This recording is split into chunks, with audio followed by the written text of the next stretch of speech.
কুমিল্লার কলেজ ছাত্রী সোহাগী জাহান তনু তার নৃশংস হত্যাকাণ্ডের পর ক্ষোভে ফুঁসে উঠেছিল সারা দেশ। কিন্তু খুনিদের গ্রেপ্তার তো দূরে থাক, ৩ বছরেও দেওয়া হয়নি চার্জশিটও। এ বিষয়ে জানতে চাইলে কথা বলতে রাজি হননি তদন্তকারী কর্মকর্তা। এতে বিচার পাওয়া নিয়ে শঙ্কায় রয়েছে তনুর পরিবার। জাহিদুর রহমানের তথ্য ছবিতে ডেস্ক রিপোর্ট। ছবির মেয়েটি নৃশংসভাবে খুন হওয়া কুমিল্লা ভিক্টোরিয়া কলেজের ছাত্রী সোহাগী জাহান তনু। 2016 সালের 20 মার্চ রাতে একটি জঙ্গল থেকে উদ্ধার করা হয় তার মৃতদেহ।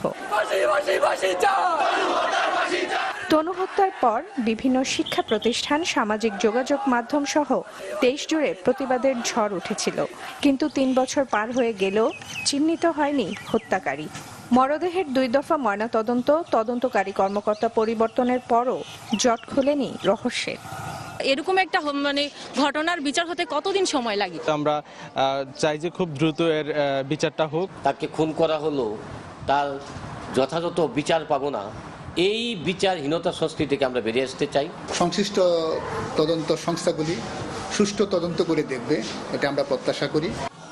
সময়ের সাথে তনুর কথাই যেন ভুলতে বসেছে অনেকে, কিন্তু সন্তান হারানোর শোকে এখনো মায়ের চোখে ঝরে জল।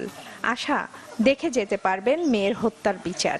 আমার মৃত্যুর আগে যে আমার মেয়ের বিচারটা আমি দেখতে যেতে পারি, এটাই আমি মাননীয় প্রধানমন্ত্রীর কাছে আমি আবেদন করি। এ ঘটনায় করা মামলাটির সর্বশেষ দায়িত্ব পায় পুলিশের অপরাধ তদন্ত বিভাগ সিআইডি। এ প্রসঙ্গে ক্যামেরার সামনে কোনো মন্তব্য করতে রাজি হয়নি মামলার তদন্তকারী কর্মকর্তারা। কুমিল্লার মুরাদনগরের মির্জাপুর গ্রামে পারিবারিক কবরস্থানে অন্তিম শয্যা তনুর। Desk report, channel 24।